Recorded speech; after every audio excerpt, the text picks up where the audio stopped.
All right, I think we're going to get started. Well, Happy New Year, everybody, and welcome to Project Vision, the first meeting of the year. I hope that all of you were able to reconnect and rest and get to spend some time with your loved ones over the holidays. And I hope that you have a little bit more energy as we enter the new year, but we recognize that we all come at different places. So this is a really great time for us to learn a little bit more about each other, but also walk away with some new resources and information. So my name is Catherine Carter. I'm a nurse with the Department of Health and your co-chair, alongside Adam Sansick. And we start these meetings off by having any first-time visitors, or if it's been a little bit since you've been able to come and visit, we ask that you stand up and Adam will come with a mic and say your name and your title, please.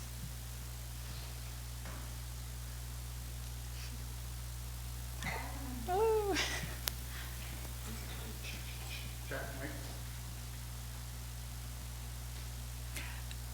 I'm Elizabeth Eddy. I'm the Community Services Director at Brock Community Action. I have not been for quite a while, and it's good to be here. Thank you. Thank you. Anyone else? I saw another hand. Eric Morgano, Sergeant of the Community Resource Team. Happy to be here. Haven't missed the last couple meetings.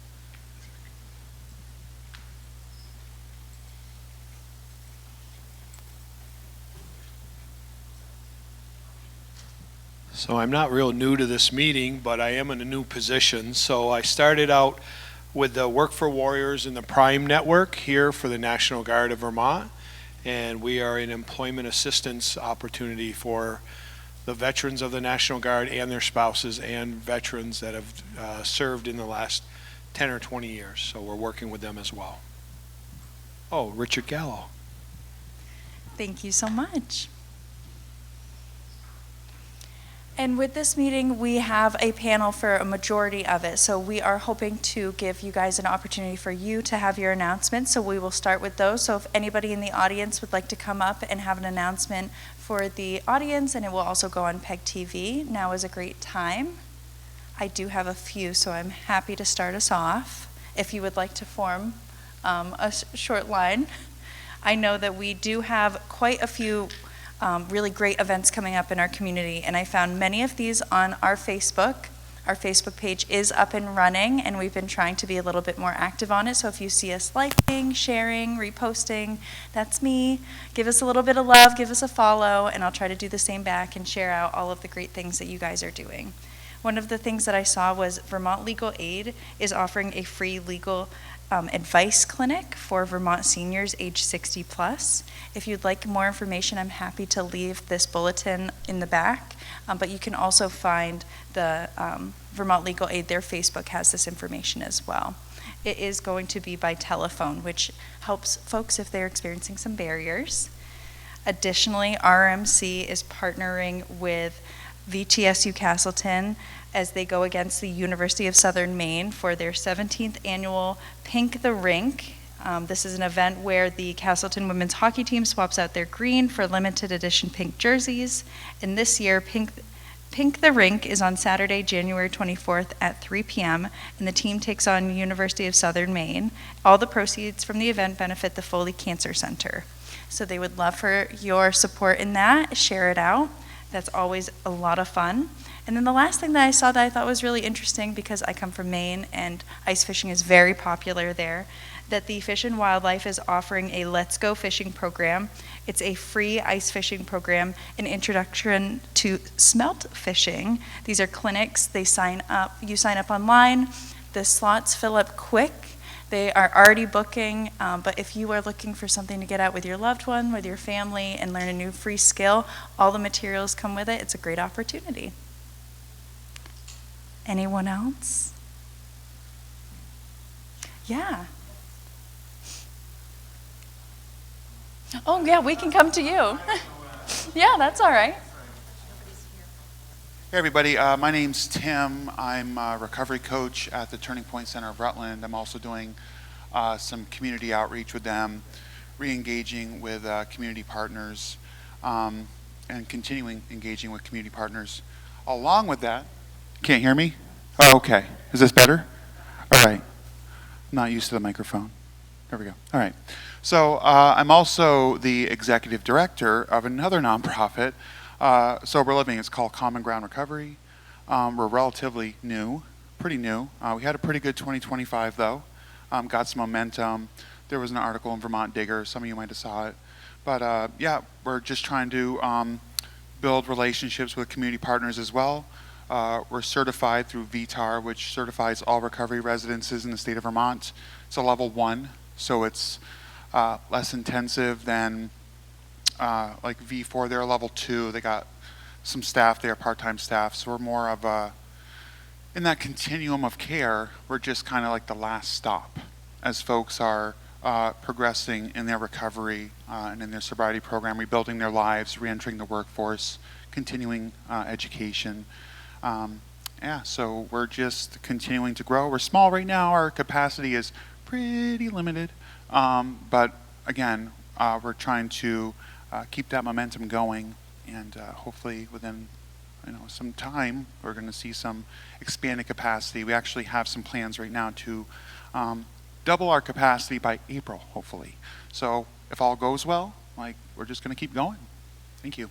Wonderful. Thank you so much for sharing. Yes. Hi folks, I'm Jeanette Langston. I was the ED of Social Tinkering. If you haven't heard, we did dissolve the nonprofit entity of Social Tinkering as of December 31st. Just not the right structure for us, but we got a lot done in 6 years, and I'm really excited to take that momentum to the next level. I am still here, and I'm doing isolation, loneliness, and social connection work just in a new legal structure of my own that'll be a social enterprise, not a nonprofit, but a giving back to the community still in a different way. So I just wanted to also announce, because I sent it out on December 23rd, when most people were maybe taken off already, but we finally finished after 3 years our social connection, isolation, and loneliness landscape analysis for Rutland County. It's about 28 pages long if you have time to skim it, but I hope that people will use it as a reference because there's a ton of data in there around isolation, loneliness, and social connection that can help with your grant writing and help you use that to support the work that you're all doing as the symptoms of isolation, loneliness. So I know it's a long report, but I believe it is worth, and I've heard feedback from people that they feel it's a really good reference. And then the last thing is that we were going to create an online resource hub, but since we're closing, we don't have a website as of the end of January. So we created a resource packet for NGOs to use. Also for your, as you're doing your social connection, isolation, loneliness work, there's a ton of resources in this packet. You don't have to go searching for them, and they're right here. So, and there's tips in there of things we've learned too. So I just want to make sure you all know that exists. Right now they're on our website, and I emailed them out through the Project Vision listserv and to all my email list as well. But call me if you want it. Thank you so much. Any other announcements? The new year brings lots of new events and activities. Well, thank you so much, and especially thank you so much, Tim, because that perfectly transitions us into our conversation today around housing and our pillar around prevention. Our incredible health committee has put together a panel, and Jonah Stoller has offered to do a short presentation, and we will welcome him now. Thank you, Jonah.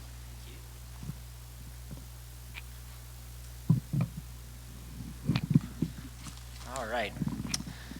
Can y'all hear me okay? Awesome. Kind of a little bit awkward spacing here. So I'm going to try to make this quick. I want to get to the panel discussion as quickly as I can.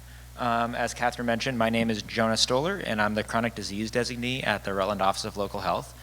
Today I'm going to give a really brief introductory presentation ahead of our panel discussion.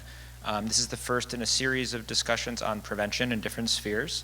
And so today I'm going to be talking about the levels of prevention and something called the analogy of the cliff of good health. This is sort of less of an in-depth explanation of these concepts, and it's going to be more about level setting and making sure we're all on the same page going into this series. So as you know, we're going to be doing this panel discussion today, and it's going to be about housing and how do we use prevention in that context. As we discuss prevention, it's very important that we use common and shared language and concepts. And it's valuable to do this because it ensures that we're all on the same page. Oh, thank you, Angus. When we talk about, when we talk about prevention, and because when you work outside of your individual community or organization, or if you're applying for a grant or something like that, you're going to want to use commonly accepted language around these things. It's important to note here that I'm going to be presenting some concepts in the context of healthcare, but that they can be applied across really anything that you want to prevent. I'm going to show a video in a few minutes that frames it around healthcare, but just keep that in mind that you can use these even in areas that don't directly relate to health. So this is a video by Dr. Kamara Phyllis Jones with the Urban Institute. I'm going to play about 4 or 5 minutes of the video, then I'll take just a couple minutes to talk about these concepts in the context of prevention work, and then I'll turn you over to the panel. So let's see if this works.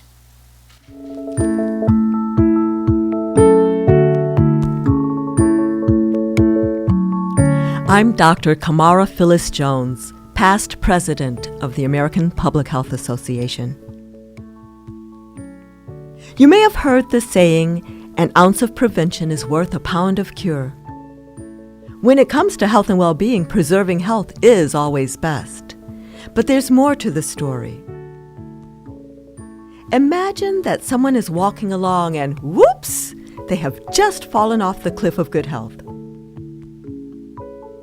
And if that were you, you'd be relieved to find an ambulance at the bottom to speed you on to health care. But what else can we do to protect you? How about a net to catch people? But nets have holes, so some people may still fall through, and the net is likely to rip over time. What else can we do?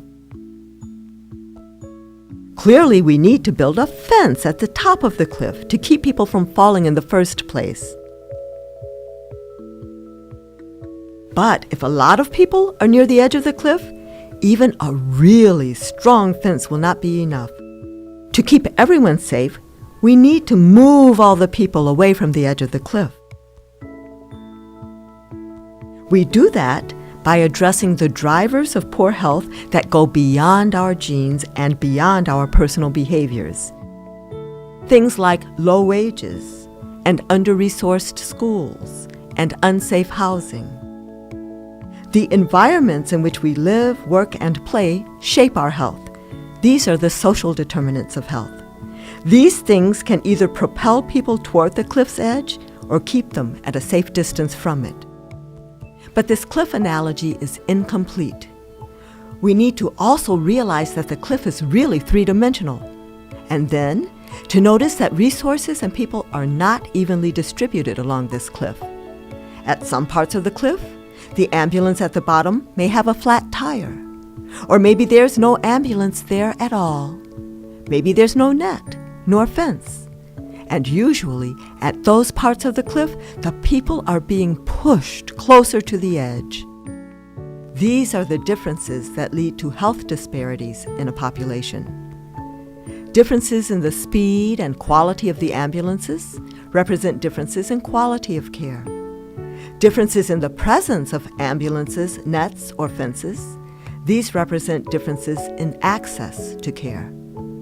And differences in the distance to the edge of the cliff represent differences in the opportunities and exposures and stressors that make some people and communities sicker than others. We need to ask a lot of questions. Why is the cliff three-dimensional? Why do some parts of the cliff lack ambulances or nets or fences?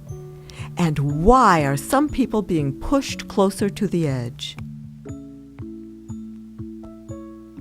It's because our economic system fails to provide an even playing field.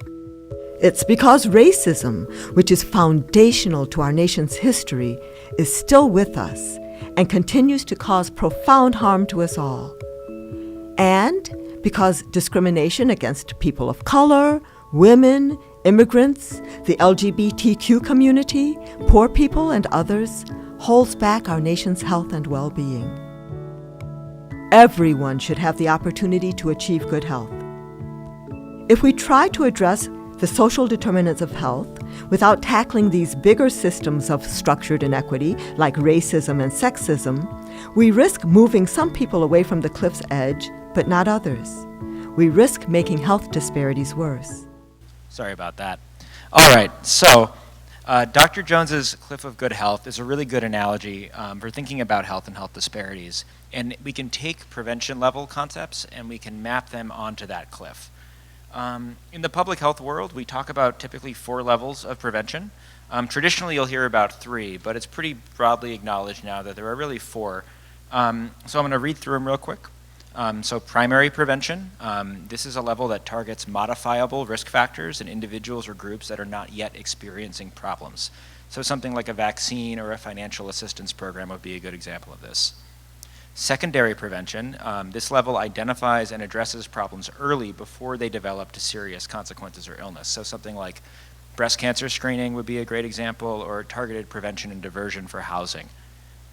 Tertiary prevention, this addresses a disease or a problem that has fully developed. So this is our acute medical care, permanent supportive housing for people who are experiencing homelessness, things of that nature.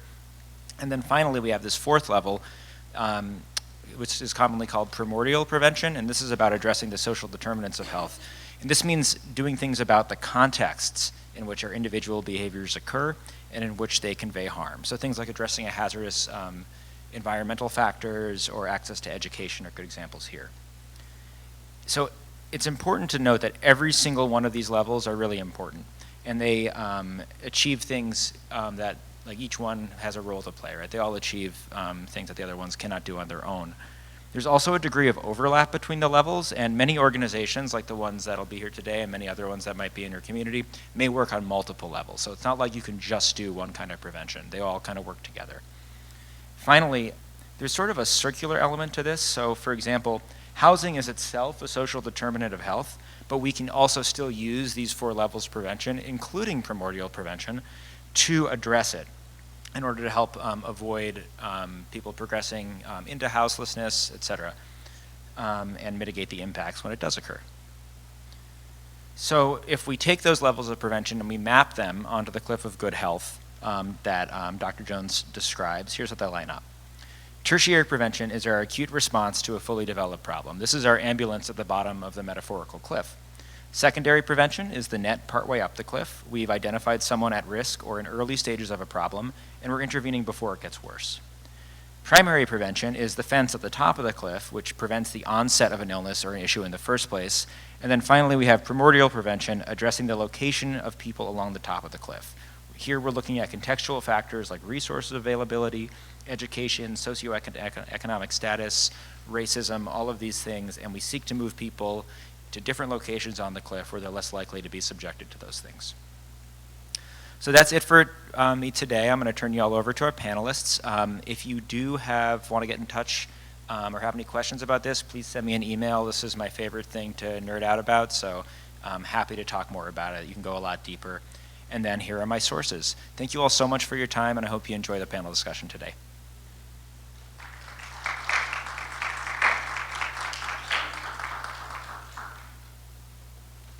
Thank you so much, Jonah. We really appreciate that level setting, and I learn something new every time I hear him do that presentation. So now I would love to welcome up our panelists. If you'd love to find a seat, we have one mic that will go across the stage, and I will ask a few questions to get us started. Thank you, Angus, for so bravely walking right on up here.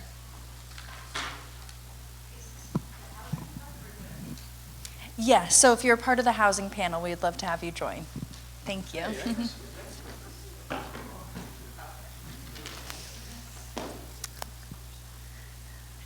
So this panel is an opportunity for all of us to grasp a better understanding of the resources that we have in our community, what the referral process looks like, and just to try to connect how we are all doing different levels of prevention, multiple at the same time, and how we could try to work on those goals more in 2026.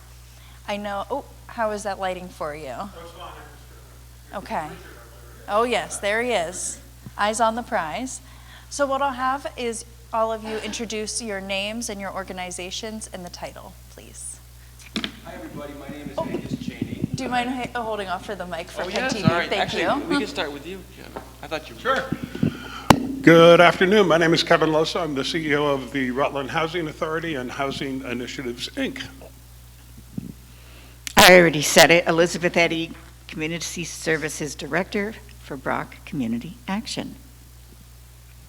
Thanks. And my name is Angus Cheney. I'm the Executive Director at the Homeless Prevention Center. Thank you so much for your time and your expertise today. We really appreciate it.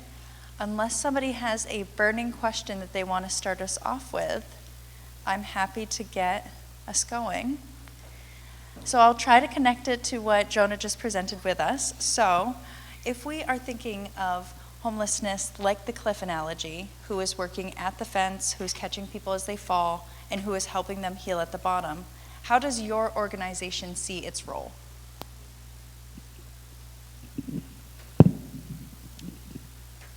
I liked those terms because every year we come up with our work plan for the Community Services Block Grant, not just for housing, but for everything we do. And certainly upstream prevention is a goal. It's a challenge to do that because a lot of what we provide have been either emergency or just financial services, which is tertiary. But we have been able, not just Brock, but partners, et cetera, to develop more into into a more upstream model. Is that what you want us to say now? Anything that you say now is what we want you to hear. I'll say that. There's no wrong answers here, yeah. But definitely it's great to hear that a lot of your programs would fall under tertiary. That's very understandable. Something that comes to mind would be your fuel assistance program. Well, that's a good segue. For example, fuel. When I started work at Brock 19 years ago, fuel was very much tertiary. People would come in without a drop of oil or a stick of wood, and there would be 3 assists, and there would be a great deal of scurrying to serve someone. And then, with credit to the state, it's still I would say a secondary prevention, but now people need to call us when they have a quarter of a tanks, because then it's not an emergency. And so, they are also urged, and they have to apply for seasonal fuel first before they receive anything that's called crisis fuel. I wish they changed the name of crisis fuel. Adam, maybe you could arrange that. Mm-hmm. Or something like, we'd prefer you not let it reach a crisis fuel program. But I don't think that will happen. But that's an example of one of the changes, and certainly in housing, and Angus will talk more about this there's definitions of people that are literally homeless and those that are at risk. So there are 2 levels there, and ideally it's usually easier. I would take the liberty of saying it's easier to intervene when someone is at risk rather than outside. So that's what I would start with, but let me share. Thanks, Elizabeth. And I just want to preface this with a real quick intro to what prevention even means at our organization. It is our middle name, but as you'll see probably over the course of the next few sessions, prevention is going to mean a lot of different things. I do like having that framework in which to think about the work we're doing is the secondary, tertiary, primary, or primordial. Is that the 4th one? That's exciting. It means something very specific in our world, and I think this is important to flag because occasionally you will encounter someone who clearly has a housing hardship, and they will have been told they're not eligible for prevention services. And so in our world, which is heavily influenced by the federal Department of Housing and Urban Development, as Elizabeth alluded to, they're very definitions based. I brought the definitions of homelessness and at risk with me. They're 6 pages altogether. I would not be very good at figuring out on a day-to-day who we can qualify for what, but the staff at HPC are really good at that, and that's one thing they're able to screen for. Once you qualify, which is big, and it, you know, just the real quick version, which is a cruel paraphrasing of this beautiful 6-page document, is that it's going to look at your income resources. It's going to look at how much tenure you have and where you're staying. So there is a clock. If you have 3 months in order to figure it out, you're not at risk. If you have a lot of money in the bank, you're not at risk. And then what are your access to other resources? If we can qualify somebody, then it becomes very specific. And here I am at my point, which is in our world, homelessness prevention is a blend of financial assistance and supportive services fine-tuned to the need that the person is in, such that we can prevent and not merely postpone homelessness. And then what that looks like is incredibly diverse. And if we get time, I do want to talk about that, because I think what you realize is it's not an assembly line, it's not a cookie cutter. We're able to see what exactly is the need. So thank you for letting me sort of just lead with that.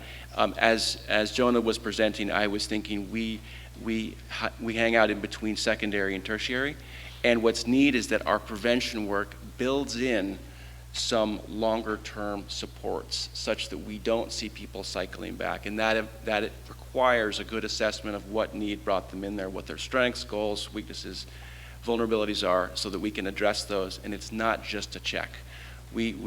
Last year we gave out over $400,000, but it's not just a check, it's a lot more, so that we don't cycle back. Thank you so much. Thank you.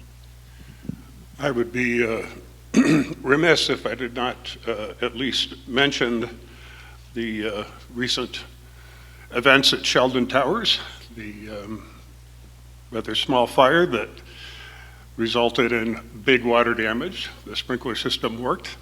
My heart is filled with gratitude because many of you in this room really stepped to the plate for us, and I will find another venue in which to perhaps identify you individually in a public forum. But I do have to share one quick story with you. My property manager was at the supermarket and said, you know, Kevin, this guy came up to me and he was like really nice, and he expressed concerns, and he said, you know what I'm going to do? I'm going to bring your maintenance staff lunch, because I think that it must have been particularly difficult on them. And at the risk of embarrassing him, Richard Gallo was the fellow who stopped by our office and brought sandwiches and yummies for our maintenance staff. So I thank you, because often maintenance is the one. Yeah, please. Thank you so much. Yeah, you know, they really run the place, right? And when it comes right down to it, I could be gone tomorrow, and it's the maintenance staff that keeps the properties going. So thank you for indulging me. Housing is a vaccine. We've said that for years and years and years. You can't get too high up Maslow's need hierarchy if you don't have a roof over your head, right? So we really view ourselves as housers. But beyond that, which has its own connotations in terms of prevention, right? But for the last almost probably over 10 years, we've had a program called SASH, Support and Services at Home, and that's where the rubber really hits the road in terms of supporting people within the whole realm of prevention, particularly our elderly tenants who oftentimes struggle to age in place, right? And so we promote healthy aging in place through a program of, you know, prevention in the broadest sense of the word,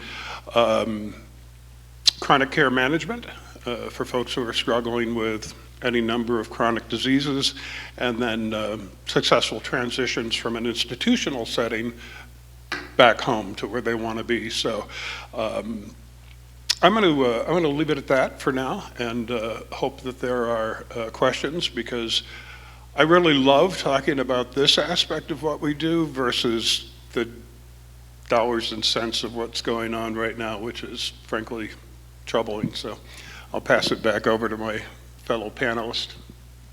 Thank you so much. Does anyone in the audience have a question?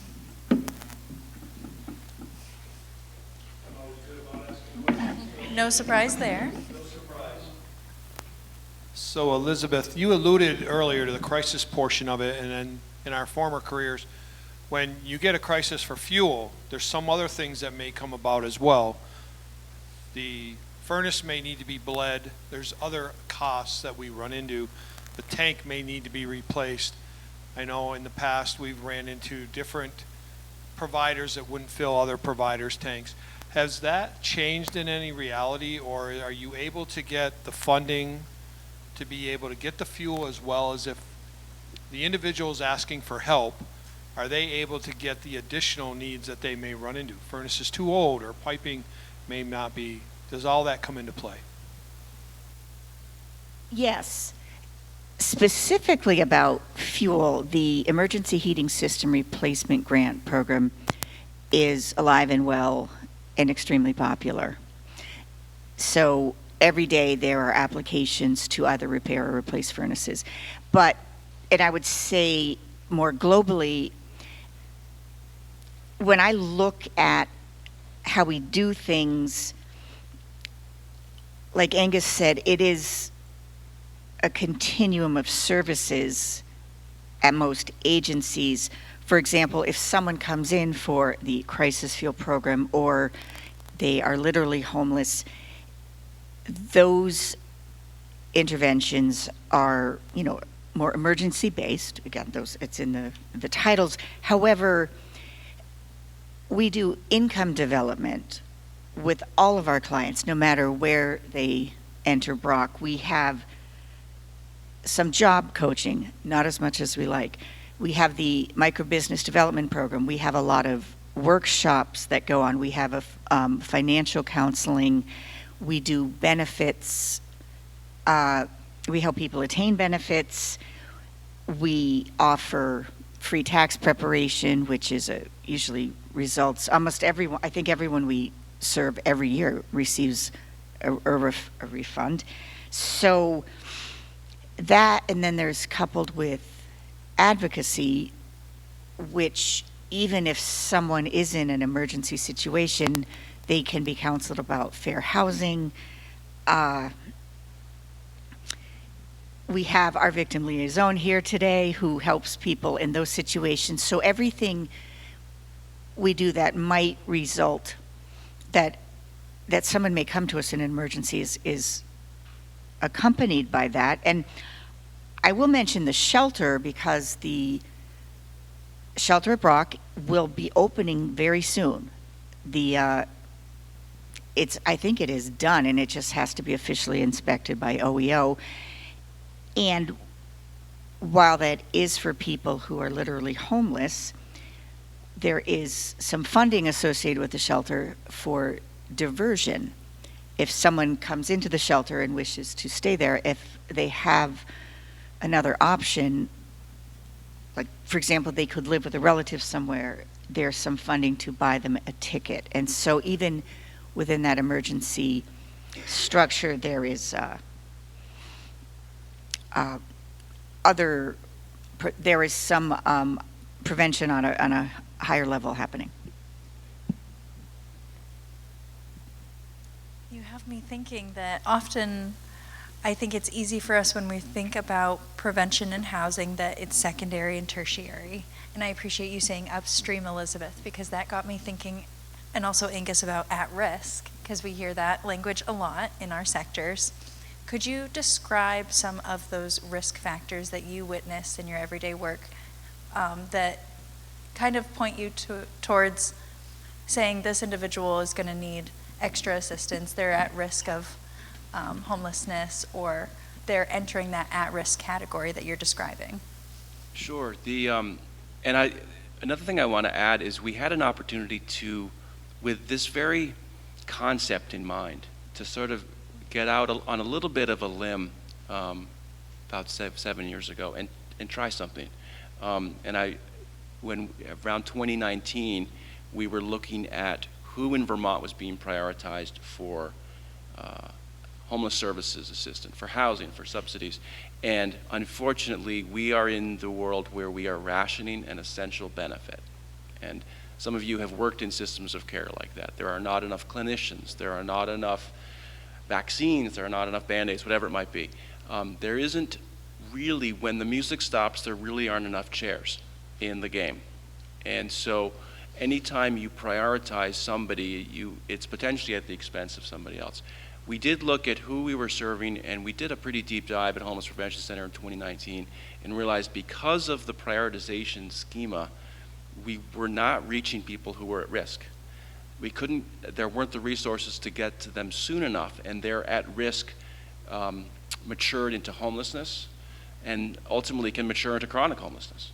So if we embrace the idea that chronic homelessness begins with homelessness and homelessness begins with being at risk of homelessness, there have got to be some people that with a small amount of assistance, delivered in a really timely fashion, we can keep them from descending that sort of that path. So we piloted something. We sort of figured we'd ask for forgiveness later. What we had to do, this really will get to your question.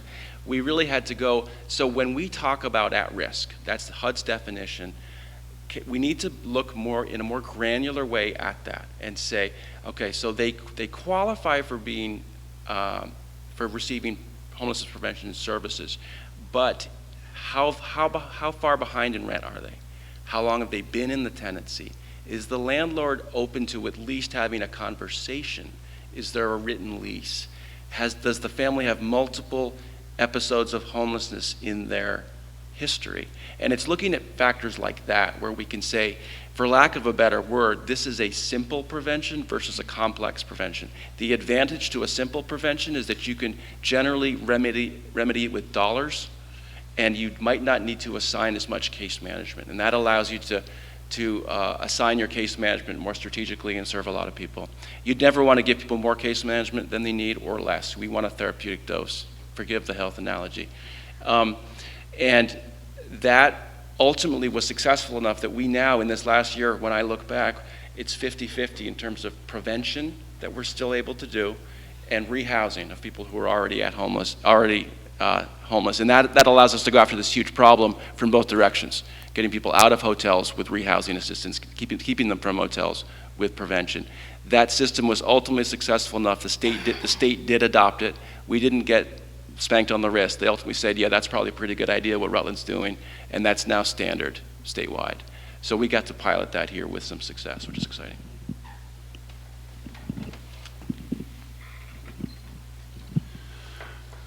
Mental health, substance use disorder.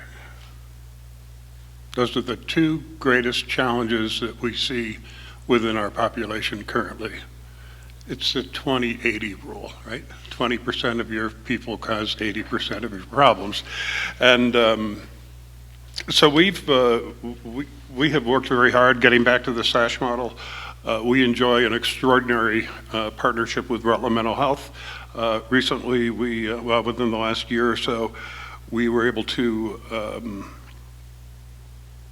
establish what's called an embedded mental health coach, and we have seen extraordinary progress, even at just 10 hours a week, believe it or not. I went to a meeting this morning, just to catch up with our Sheldon Towers folks. There were a group of, other than staff, there were 6 men there, and they're all talking about forming a men's group, which is really extraordinary because most men, including ones in this room, probably would be shy about attending a men's group.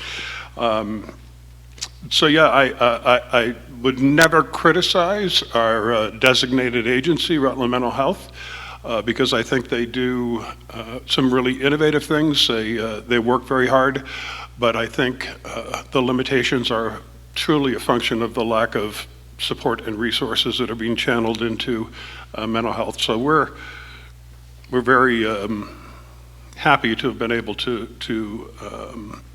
establish this position. I will say that any success that we have is is in large part due to our community partners like Brock, like Homeless Prevention Center, to name just two. There's many represented here. We don't try to reinvent the wheel, but rather polish the apple, so to speak. So we're able to do that thanks to the community partners. So. Great, thank you so much. Oh, yes, Jonah, I can give you mine. Hi again. So I think both of you in that answer sort of alluded to this, that it can be a lot more efficient to work upstream. And it sounds like, Angus, like you guys had a lot of success in normalizing that model in Vermont, or moving the state more towards that at the very least. But it also seems like you had to, go out on a limb and put yourself at risk, and, in order to get those resources, in order to demonstrate its value. And I think we see that same sort of pattern in a lot of other areas of either social or healthcare work or things like that, where it's challenging to get upstream, even though it costs less money and it often works better. What do you think the factors are that you see in your work or have seen in your work that make it hard to do that? Like, why is there so much resistance to it? I would start by saying yes. The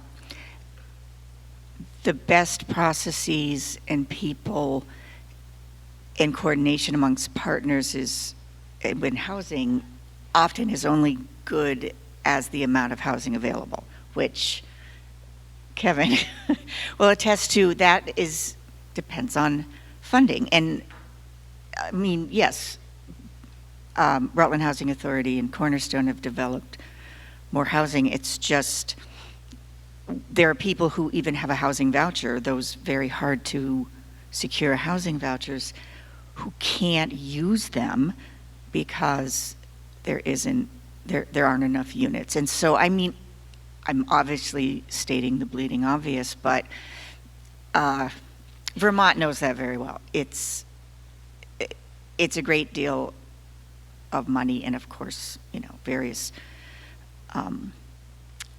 other challenges to do that.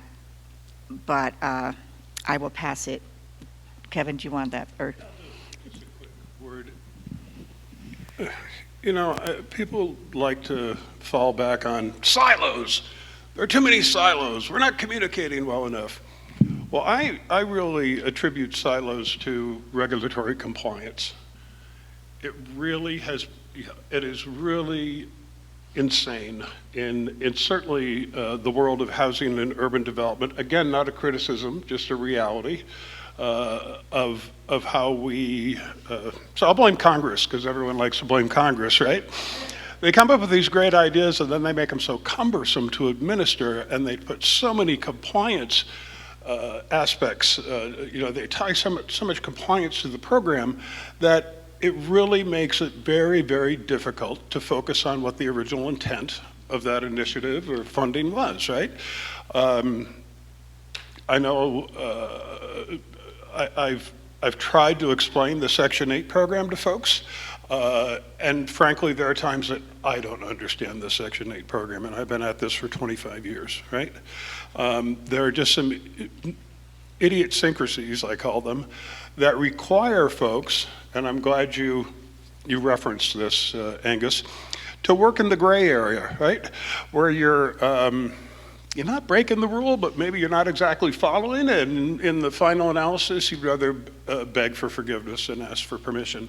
Because ultimately, it's about serving the people who need the services that we provide. And sometimes we just need to get creative and hope that everything's going to be okay. I tell my staff that I don't look good in stripes, either vertical or horizontal. How many of you remember that from home ec, right? But no, in all seriousness,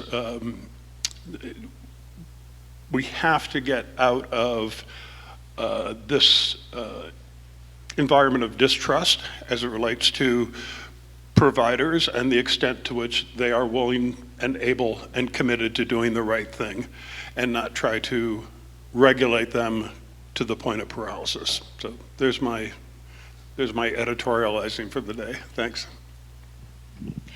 I had a quick mention on that. I just I can't resist that, is that In Rutland, HPC holds the financial assistance for the county, and Bennington Brock does. And there are rules. I mean, someone should be a certain number of days, from eviction to receive this and that. And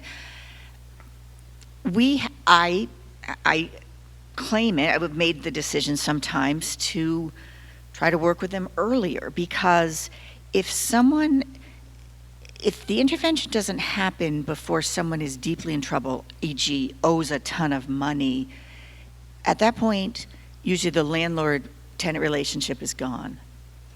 And we don't want that to happen, because then you just can't resurrect it. And as everyone knows, it's so much harder, more expensive to rehouse someone than to keep them in. So we want to work with the landlord very quickly and try to assure that there will be interventions in place. And, we claim some selective blindness about days. So that's my part. No comment. No, just real quickly, depending on the definition we're using, we either have 14 or 21 days from when eligibility opens to when someone's going to be homeless, and we want every one of those days. So one little thing we've done that's completely fine is if somebody calls and they tell us their story and they're going to have like 35 days before they're out, we will schedule their appointment on that first of the 14 days. We're going to say, here's what you're going to need. Bring this with you. Get photocopies of this. Get your pay stubs. Get your SSDI benefit letter. And that so we have an appointment held for them so that on day one they come in, they have all their paperwork. And it's just little things like that we've sort of learned over the years. I really like your question, Jonah. And I think the answer might apply to all of the prevention panels that you have. The two biggest challenges to communities or states doing prevention work is time and space. And by time, I mean a good intervention, you sometimes don't see the impact in a quarter or in a year. And that's how most funding reporting works. So we have to make investments now that the benefits will not be realized in this political cycle, in this 12-month program year, or in this quarterly reporting period. And the other challenge is space. And I think one of my frustrations has been when you look at what Rutland has been able to do to rehouse people who are homeless and to prevent homelessness for people who are at risk, you would think there wouldn't be anybody left still in motels. And unfortunately, the crisis that drives somebody to homelessness isn't always happening in our county. And our services are really confined to the towns and municipalities of Rutland County. I can't control what happens across the lake or in Mass or just in Windsor or Addison.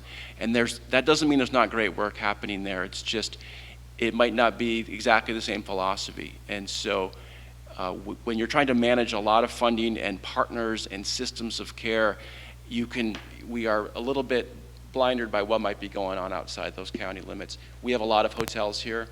We get somebody out of a motel, that frees up a bed, and someone else will be placed there. And so that's a challenge that it can undermine the impact of what a county is doing. Those challenges are very real, and we appreciate you shining some light to them. And sticking to True Project Vision Forum, I would love for you to share a positive story, something that's gone really well in your body of work that you'd like to share to end today's meeting.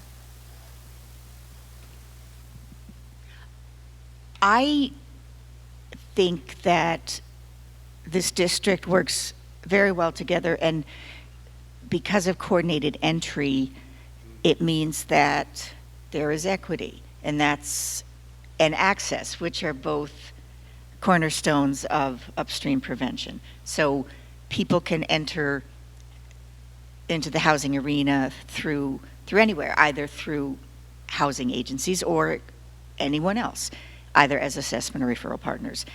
And also, because of the data kept and the regular meetings, it means that there's very little duplication of effort.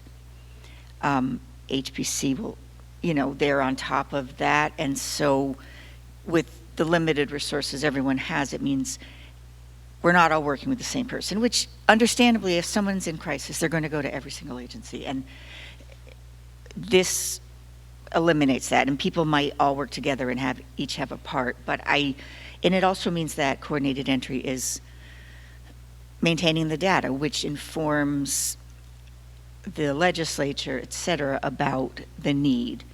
And hopefully that results in more resources. That is what I find positive. Some of you may have heard me use this a very real example in the past, but it bears repeating because I love the story. Back when Rutland Area Bridge Housing opened 2020, 2021, we received a referral and worked with HPC to house a woman who had, through no fault of her own, found herself homeless. She was working, but couldn't earn enough to pay the rent. There was some, I believe, reluctance on the part of her employer to invest a lot of money, in part because she was homeless, speculation on my part.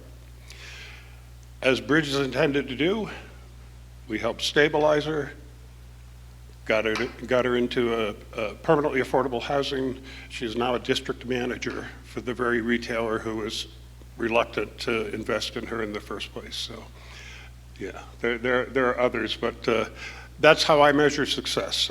That's what keeps me, and I'm sure my colleagues, going on a day-to-day basis, is the human impact, not the data that we have to generate, not the reports that we have to do, not the grants that we have to write, but the results of those activities. So, thanks.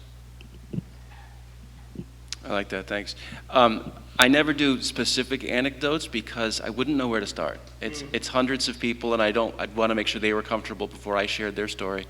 But I will tell you why I like doing this work, and it is we encounter people when they're having one of their worst days, and that's our starting point. And if they can hang in there, we will hang in there with them, and we'll get them through to where they're stable and they're housed. And the change you see in a human being when they go from not knowing where they're going to be tonight or next week to knowing and feeling good about that, and then being able to develop those other parts of their life. You talked about Maslow's hierarchy. We get to see people become parents again, or get custody of their kids back, but also just be able to engage with their kids because they're not terrified about where they're going to be.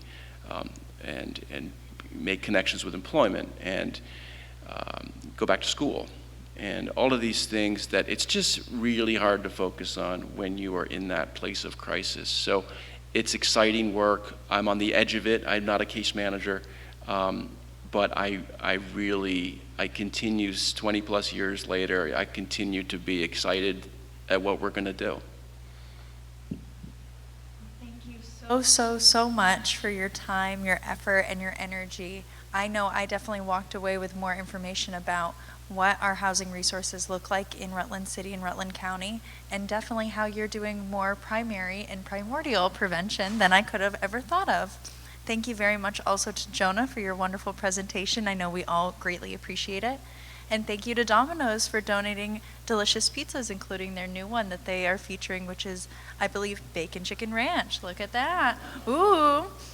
We look forward to getting to see you next month, but I did see a quick hand.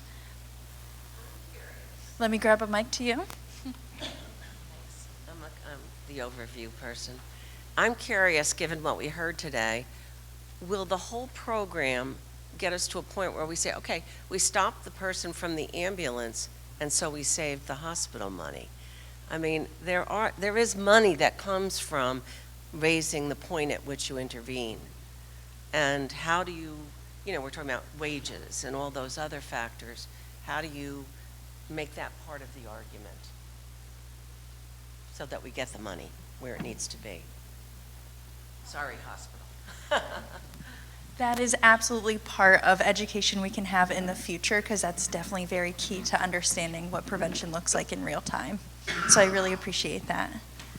Thank you, everybody, for I would. oh yes, go right ahead, Give Kevin. me just a second. Yeah, Indulge I'll give me you for more a than second. a second. One One of the truly exciting things about the Rutland Area Bridge Housing is that Rutland Regional Medical Center has invested in, on an ongoing basis, 2 units in which to serve people who are ready to be discharged from the hospital but cannot be, because you can't discharge someone into homelessness. So that has a very definite link to healthcare costs, right? There are some other examples with SASH, but I also want to acknowledge the Mentor Connector, who has master leased not 1, not 2, but 3 units at Bridge, specifically to serve young people who are aging out of foster care. So it's you can tie those initiatives right back to cost and cost savings. So that's a great point. Thank you.